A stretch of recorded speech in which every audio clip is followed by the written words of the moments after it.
Čo mi tu tie deti dneska pripravili? Dali mi tú záložku, aby som im ráno pripravila nejaký smoothie podľa Jamieho. Keďže je tu napísané, že môžeš si vybrať hociaké ingrediencie, ktoré doma máme, tak mi pripravili svoje obľúbené.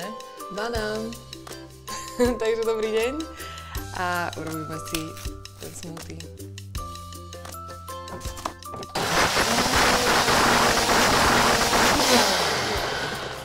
No. A je to? Tu budú chutiť.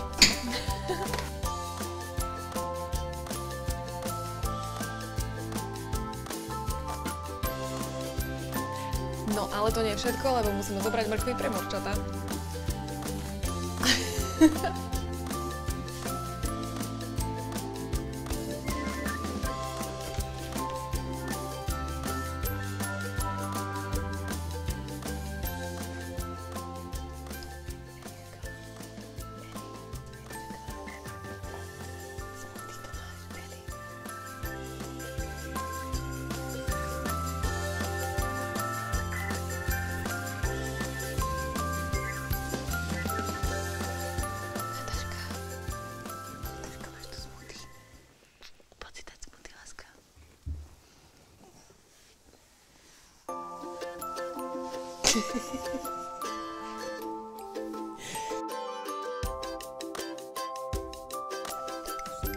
Dobré ráno, dievčatá.